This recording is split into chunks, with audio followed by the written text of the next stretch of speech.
So I find that door manners are one of the more important things that I work on with my dogs to make sure that my life is easier when doing things with them. So one of the big things I want my dogs to understand is that they are not allowed to go through the doorway until I tell them that they are allowed to go through the doorway. This is especially important if I'm picking up Amazon packages, if I'm trying to get my groceries, if I want to say hello to somebody on the other side of the door without my dogs mugging them.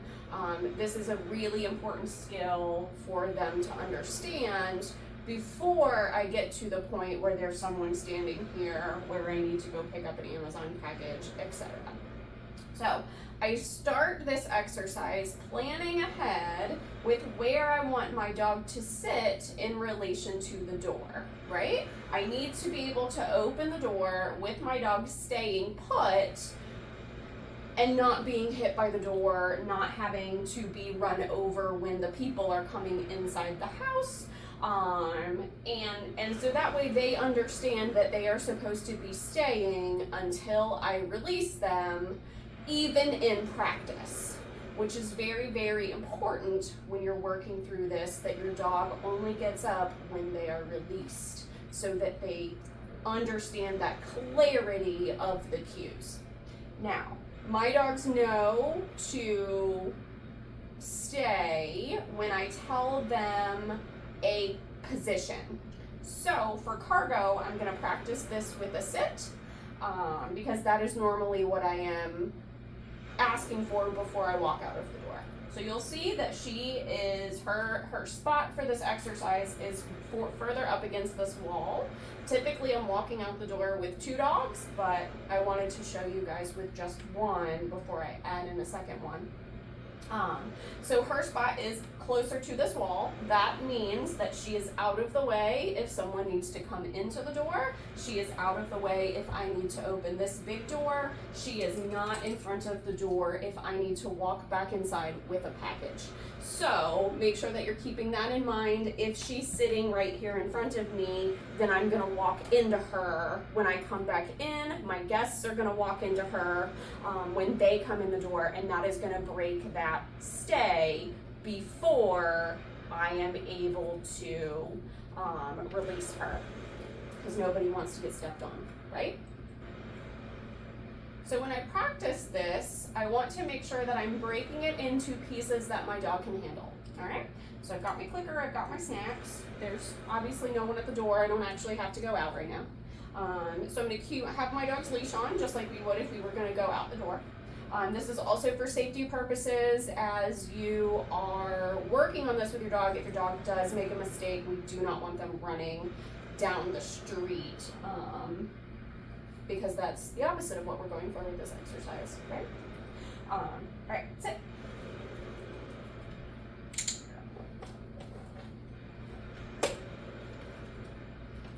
I'm gonna hold the doorknob and click and treat. And at first, you'll just click and treat for them not getting up. Cargo knows how to do this. So I'm gonna hold the doorknob and I'm gonna wait for eye contact. Okay. All right, when I'm getting nice eye contact, then I'm just gonna flip the door handle. Okay. That door handle should also cue eye contact. That is the first signal for them that the door is going to open. All right, when I'm getting good eye contact with the door, push it open just a little.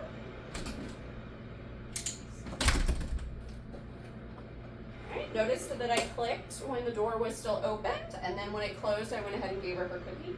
Your dogs know that their marker cues mean the cookie is coming. Alright, and over time, as I'm getting more and more success with this, I'm going to start to open the door farther and farther. Keeping in mind that she already knows how to do this, this will take many, many sessions for your dogs.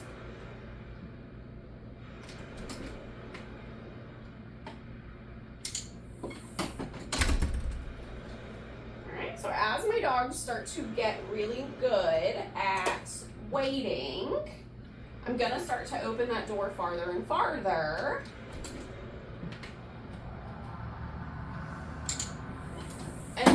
to wait longer and longer before I click and treat.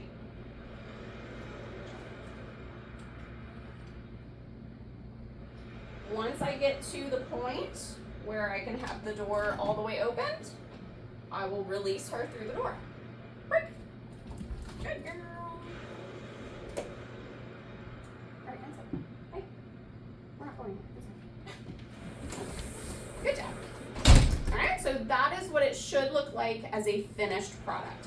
As you are working through this with your dog, you're going to want to break this into smaller pieces, especially if you're working on waiting at the door for potty breaks, waiting at the door for going outside for a walk, waiting in the car to get out. You don't want to try to do this whole finished behavior in one session. Touch. Sit. All right, so it might look like, if I had a baby dog here, this might look like, can you sit and wait for me to put my hand on the doorknob? And sit. Good. Have me put my hand on the doorknob, all right? So then from here, if I was getting some patience and some eye contact, I might release her through the door now. Break. Good girl. Here.